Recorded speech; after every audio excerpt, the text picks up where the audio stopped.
I celebrate the agreement for the release of some hostages and to establish a humanitarian pause while emphasizing that all remaining hostages must be released.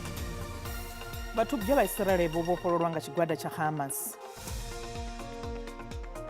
We don't expect the initiation of the intensified stages of load shedding like is the case now where we are at stage 6. Zwa utsimi wa ntsimu wa mudagasi nga tosiyelitsana zwika lutalo vhurati. Oscar Pistorius o ṋetshedzwa parula. If like we take all the points that we need, that means Sundowns can bear in mind they have a good squad, I can say, but they can't be consistent for long, you know. Rirabalisana mtambo vukati ha Swallows na Kaizer Chiefs mapuloni ya vege.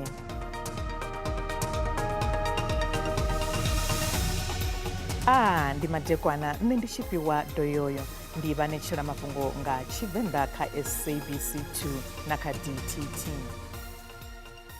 Zwiimiswa zwa mafhungo shangoni la Israel zwi khou vhiga uri tshigwada tsha u thoma tsha vhathubwa vha shango la Israel vho ṋekedziwa zwanḓani zwa vha Red Cross hune vha vha nḓilani ya u ya mukanoni wa shango la Igipita.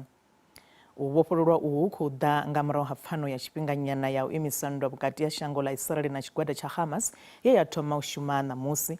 Iyi thendelano yo rangiwa phanḓa nga shango la Qatar line ḽa vha nḓila nahone ndi ya maḓuvha maṋa. Nga tshifhinga tsha maḓuvha anea maṋa tshigwada tsha Hamas tshi ḓo vhofholola vhathubwa vha 50 vha shango la Israel vhane vhunzhi havho havha vhana na vhafumakadzi vhe vha thubiwa shangoni la Israel nga Hamas nga ḽa sumbe ḽa ṅwedzi wo fhelaho. Shango la Israel na ḽone vho ḽi ḓo vhofholola vhafariwa vha shango la Palestina vha re dzidzhele vhane vha lingana ḓana na 50 vhane vhunzhi havho na vhonevho havha vhana na vhafumakadzi.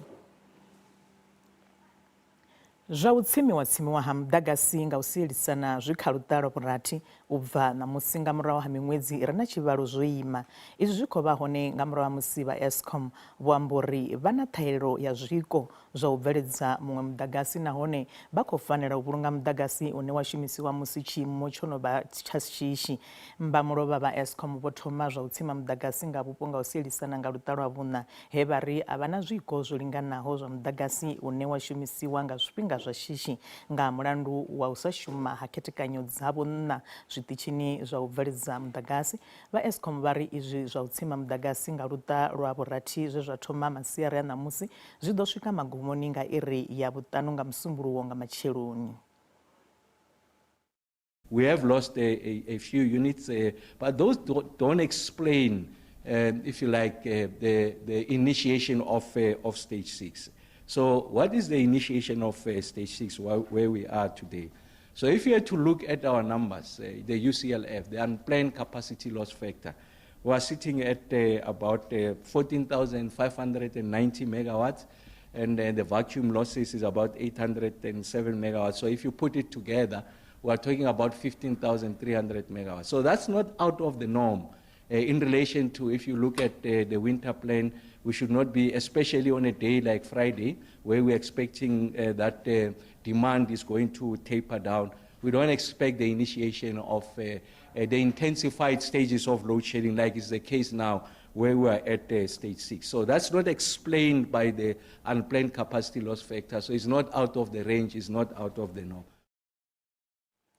Vha muvhuso vha ri vha kha ḓi vha vho ḓiimisela u tsireledza pfanelo dza vhathu uri vha tshile vho vhofholowa kha zwiito zwa khethululo. Vha ri vhathu a vha tea u khethululwa nga ṅwambo wa u funana nga tshambiu u ya nga u fhambana. Minista Vho Zulu vha ri miraḓo ya dzangano ḽa vhathu vhane vha funana nga tshambiu nthihi ḽa LGBTQIA na vhonevho vha na pfanelo u fana na muthu muṅwe na muṅwe. Mumatsho na zwiito zwa khakhathi dzo ḓisenekaho nga kha mbeu fhaḽa Mdzhedzhani Nkomazi naho zwo ralo zwiito zwa khakhathi idzi a si yone thaidzo khulwane yoṱhe vunḓuni iḽi. Fhaḽa Mbombela une milandu minzhi yo vhigwaho mapholisani na zwibadela nahone u ḓigwevha vhaṅwe vha vhathu kha milandu iyi fhedzi hu na zwinzhi zwine zwa khou fanela u itwa. Vha dzangano ḽa the Greater Rape Intervention Program kana GRIP ḽine ḽa shuma u thusa vhapondwa kha khakhathi dzo ḓisenekaho nga kha mbeu vunḓuni iḽi vha ri fulo iḽi ḽi thusa vhapondwa uri vha vhige milandu. In a year approximately we see plus minus 1,100 GBV cases that are coming in, which also consists of DV cases and child acts cases. So for ropes and timber, we're being funded by AFSA. So we also, for ropes, we have received 244 GPV cases, which are only sexual cases. At ropes and timber, we're only recording the sexual cases only. So for Timber Hospital, we have received 385 cases of the previous year for sexual rape cases. So from the court, we had 574 cases. Out of the 574 cases, 49 were only convictions, and out of the 49, 33 were sentenced. vofezile vari volata fulufulu kha tshanḓa tsha mulayo vari vho tshipiwa lwo vhalaho phanḓa vhana vhavho nga vhanna vhane vha vha ḓivha nga ṅwedzi wa ṱhangule vari swika zwino mapholisa a vha tu ita tshithu. Police station ngayovula icase ke nangivula icase ngabuya ngaye esibhedlela bonke benda yonke lento lebangenda yona emva kwabo lokho bangithatha bangimikisa ekhaya into lengivisa abhlungu futhi kwakhona amaphoyisa wazanga ayithatha into lele kufuna bayithathe serious. Zwi tshi zwo ralo badzangano ḽa vhadzulapo ḽa Not in My Name vari fulo ḽa muvhuso ḽa u rwela ṱari maḓuvha 60 a u lwa na zwiito zwa u tambudzwa vhafumakadzi na vhana a ḽi vhuyi ḽa ḓisa tshanduko na luthihi. We know that government is launching in Mpumalanga tomorrow, and we know that nothing new is going to be said. We are calling on all forward-thinking South Africans to partner with us and work with us to make sure that we get gender-based violence and femicide out of this country. Fulo ḽa maḓuvha 60 a u lwa na zwiito zwa u tambudzwa vhana na vhafumakadzi ḽi ḓo rwela ṱari stadium tsha Ntsikazi fhaḽa Khumbula. Matshudeni vha songo naho ndambedzo dza u guda dza tshikwama tsha NSFAS kana dziṅwe dza dzibazari vha khou ṋewa tshikhala tsha u badela pfunzo dzavho dza nṱha vha Yunivesithi ya Venḓa na vha Yunivesithi ya Limpopo vha ri matshudeni vhane vha sa swikelele ṱhoḓea dza ndambedzo dza NSFAS nga mulandu wa u pfhi vhabebi vhavho vha ḓikona vha khou ḓo wana thuso ya masheleni nga murahu ha mishumo ya u kuvhanganya na u alusa masheleni. Vhuvhili ha yunivesithi idzi dzi na tshivhalo tsha nṱha tsha matshudeni vha sa swikeleliho ṱhoḓea dza u lembedziwa nga tshikwama tsha NSFAS. Vanessa Machi ane a khou gudela buḓo ḽa vhudededzi ha khou wana ndambedzo ya u guda kha vha tshikimu tsha NSFAS na dziṅwe bazari. Izwi zwi khou tevhela uri miholo ya vhabebi vhawe ine yo ṱanganiswa ya paḓa masheleni a rannda zwigidi zwa maḓana mararu na fuṱhanu hapfi i ya swikelela u badelela ngudo dzawe. Far as providing finance to each and everyone at home or in numbers. I'm not the only child. I have siblings that you have to take care of them. Khaedu i re hone kha zwa ikonomi yo kombetshedza magudedzi a pfunzo dza nṱha uri a dzhenelele kha u thusa matshudeni vha sa swikeleli ṱhoḓea dza u badelelwa ngudo dzavho nga vha NSFAS. There is a particular number around 200 of them who are falling into this group and who are not getting a bursary from elsewhere, who are not covered by NSFAS. Va Yunivesithi ya Limpopo vha kha fulo ḽa u kuvhanganya masheleni a rannda milioni 3 u tikedza matshudeni ane a khou ṱangana na vhuleme. At this infancy stage, we have decided that we must target to raise about 3 million. And we are confident that we are on track, well on track to meet that particular target. Zwi tshe zwo ralo, va Yunivesithi ya Venḓa vho kona u kuvhangana masheleni a rannda milioni dza 26 u swika zwino. Zwa zwino ri tshi khou amba ri na matshudeni vha linganaho 5,500 u itela u thusa havha matshudeni. Yunivesithi ya Venḓa yo vhea masheleni a swikaho 26 million rand ine khayo masheleni 20 million rand yo vhetshelwa u thusa matshudeni vho no khou ita program dza undergraduate ngeno honori 6 million rand yo vhetshelwa u thusa matshudeni vho no khou ita program dza postgraduate. Magudedzi aya othe a ri a khou lavhelela uri tshivhalo tsha vhathu vhane vha khou ṱoḓa thuso ya masheleni tshi ḓo anda vhunga vhunzhi ha miḓi vha tshi khou kundelwa. Musi ri tshi khou sedza khaedu dza masheleni kha vhagudiswa ri tshi khou bva kha unoyo muvhigo wa Yunivesithi ya Venḓa matsina vho vha na mushumo wa u tamba mutambo wa golf une wa vhidzwa Vice Chancellor Summer Golf Tournament. Zwa zwino henefha studio zwashu ri na Professor Ndivho Bernard Ntambeleni vhane vha vha vhone ṱhoho ya Yunivesithi ya Venḓa. Ndi madekwana vho Professor Ntambeleni ri khou vha ṱanganedza kha mafhungo a Tshivenḓa. Kha musi ri mbo ḓi lavhelesa uri ndi zwifhio zwo ṱuṱuwedzaho uri sa yunivesithi vha dzhie ḽiga ḽa u tou ita mutambo wa u itela u kuvhanganya masheleni vha tshi tou tikedza avho vhagudiswa vhane vha balelwa u nga kona u ḓi badelela masheleni a ngudo. Kolibwa muhashi na vhathetshelesi tshe tsha ri pikwa tshulwane tshe tsha ri itisa uri ri vhe na heyi golf tournament ine ra i fara every year ndi uri ri kone u kuvhanganya tshelede ine ri ḓo kona u thusa matshudeni vhane vha balelwa u badela school fees, vhane ro vha vhea kha category ine ya ri missing middle. Ndi uri matshudeni vhane a vha koni u qualify for NSFAS ngeno na vhabebi vhavho a vha koni u vha badelela. So ro zwi vhona sa vhalanguli vha university uri ndi zwine ra fanela uri zwi ite rine sa vhalanguli vha university uri ri vhe na zwipikwa kana na zwine ri ḓo zwi ita uri ri kone u raise tshelede u thusa vha matshudeni. Liga iḽi kana fulo ḽo raliho ḽo thoma lini nahone vha khou humbula uri zwi ḓo konadzea na uri vha kone u tikedza vha matshudeni? Ro thoma u mushumo ho ndi ṅwaha wa vhuraru ro thoma mafhungo a vice chancellors golf tournament ende ri khou vhona uri zwi khou thusa nga maanḓa nga ri khou kona u raise tshelede ine ri kona u thusa matshudeni vha vhorine. Uri matshudeni avha vha kone u wana iyo thikhedzo ya masheleni hu tea u ita mini? Vha tea u ita khumbelo kana vhone vha topola nga nḓila ḓe vha sedza zwifhio? Ri sedza nga maanḓa matshudeni vhane vha vha on merit vhane vha khou phasa zwavhuḓi badi mara vha tshi khou balelwa u badela. Vhunzhi havho musi vho phasa vha wana a khou kona u wana degree certificate yavho uri a kone u bva university. So ri shumisa criteria yeneyo yo ri vhana vho phasaho zwavhuḓi vhane vha khou balelwa u badela ri a kona u vha badelela vha kona u wana dzi certificate dzavho. Iyi tshumelo yo to raliho i nga ṱanḓavhuwana hune ya nga thusa vho khamusi na vhane vha nga ḓivha vha tshi swike vha tshi khou ḓi thusiwa khamusi nga navhusasi mara wa wana uri hu na matshudeni vhane vha wanala vha tshi khou koloda hune vha khou balelwa u ṱanganedza ṱhanziela dzavho naho vho vha tendela vha fhululedziwa vha graduate avho vhone khamusi na vhone vha khou ḓiwela kha missing middle havho vhane vha nga ḓivha vho thusiwa fhedzi zwa bala uri navhusasi i kone u badela masheleni oṱhe?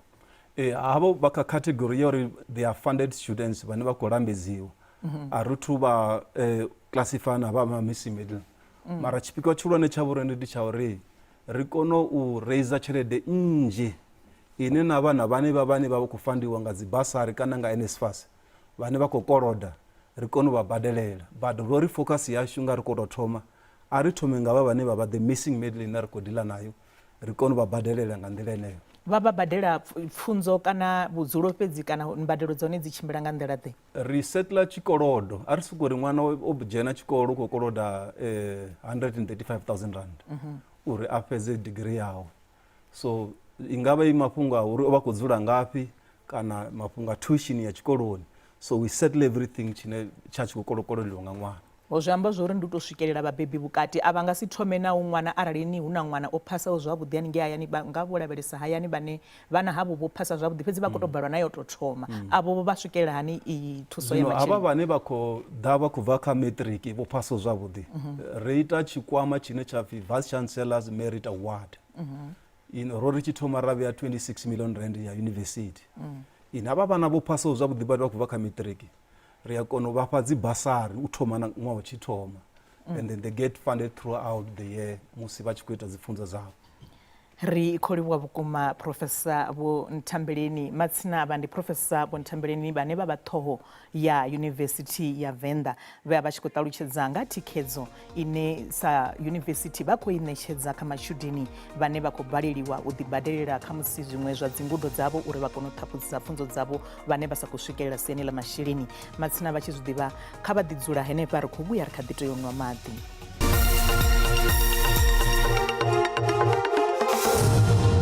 Ri khou dovha hafhu vha ṱanganedza kha mafhungo a Tshivenda. Mugudimi wa bvumo wa muholefhali we a wanala mulandu wa u vhulaha Oscar Pistorius o ṋewa parula. Izwi ndi nga murahu ha u ḓivhonadza hawe phanḓa ha bodo ya parula ṋamusi nga ṅwedzi wa Ṱhafamuhwe. Pistorius o kundeliwa u ṋetshedziwa parula nge vha bodo ine ya lavhelesa izwo vha ri ha thu swikisa tshigwevho itsho tsho pimiwaho. Pistorius o govheliwa u vhulaha mufunwa wawe River Steenkamp nga ḓuvha ḽa vhafunani ṅwaha wa 2013. Mme a River Vho John Steenkamp a vha khou hanedzana na khumbelo iyi nahone a vha ngo dzhenela mushumo uyu u thetshelesa khumbelo ya Pistorius. Muhasho wa ndulamiso u khou amba uri Pistorius u ḓo thoma parula yawe nga ḽa 5 ḽa ṅwedzi wa Phando ṅwakani. Vhutshilo muhasho u ḓa na muvhigo. Nndwa ya thoma u bva tsha gwevhiwa a su thoma Oscar Pistorius a tshi ita khumbelo ya parola. Pheledzoni yazwo muḽoro wawe wo wedza ene u khou ḓo bva dzhele ishaho nga ṅwedzi wa u ranga. Pistorius o govhelwa u vhulaha mufunwa wawe River Steenkamp nga ḓuvha ḽa vhafunani nga ṅwaha wa 2013. Mme a River Vho John Steenkamp a vho ngo vhuya vha sendela tsini na dzulo iḽo ḽa ṋamusi nahone a vho ngo pikisana na khumbelo iyo. Vhone vho tou rumela luṅwalo lwa u ṱahisa vhupfiwa havho. Lwo luṅwalo ulo lwa vhaliwa nga muambeli wa muṱa vho Rob Matthews. Kha luṅwalo ulo vho ṱalusa uri ṅwana wavho a tshi swika vhutshiloni havho o vhe muthu ḓe nahone o ḓisa tshanduko ḓe vhutshiloni havho. Vha ri ṅwana wavho Riva ha ngo kona u swikela miḽoro yawe sa ezwo vho tamavho u nga maliwa a vha na muṱa wawe. Vho June vho amba uri a vha khou vhuya vha vhona ho vha na u guda kha muvhulahi wa ṅwana wavho. Parola ya Pistorius yone yo rwela ṱari ṋamusi kha dzulo ḽa bodo ya parola ḽe dzulo iḽo ḽa fhedza matshiloni oṱhe a ṋamusi fhaḽa dzhele ya Atteridgeville Pretoria. Muambeli wa muhasho wa ndulamiso vho Siyabangakho Nxumalo vha ri Pistorius u ḓo dzhenela mbekanyamushumo thangeli phanḓa ha u vhofhololwa hawe nahone maga ane a fanela u a tevhedza u dzula o tiwa. What will happen from now until the month of January 2024 will be what we call a pre-release program. That's where an inmate is prepared for life outside of a correctional facility. As some of you may expect that a person, not everyone will find it easy to adjust. So psychologically you ought to prepare that inmate that not everyone will welcome you. Yes, others will open their arms to you, how to react when such things are happening. Mbofholowo i songo tou vhofholowaho tshoṱhe sa izwi Oscar Pistorius a tshi ḓo vhofhiwa iṱo nga muofisiri wa muhasho wa ndulamiso u swikela tshigwevho tshawe tshi swika magumoni. Tshigwevho tsha Oscar Pistorius tshi khou lavhelelwa u swika magumoni nga ṅwaha wa 2029. Ene u khou ḓo vhofholowa afha dzhele inoni ya Khosi Mampuru nga ḓuvha ḽa vhuṱanu ḽa ṅwedzi wa Phando ṅwaha u ḓaho. Vhutshilo Muhashwa, SABC News, Pretoria. Masina vharengi vha khou nyanyuwa nga nḓila dzo fhambananaho malugana na mitengo ya ḓuvha ḽa ṋamusi ḽa Black Friday. Zwo dzhiela hone ḽi tevhedzele maitele a ḓuvha iḽi ḽa Black Friday o thomaho shangoni ḽa Amerika zwine zwa dovha hafhu zwa vha mathomo a khalaṅwaha ya u renga zwithu zwa Krismusi. Nahone maitele aya uri u thoma kha ḽino ḽa Afrika Tshipembe zwa ṱanganedzwa nga dakalo ḽihulu fhedzi dakalo iḽi ḽi vhonala ḽi tshi khou thoma u ṱhoṱhela.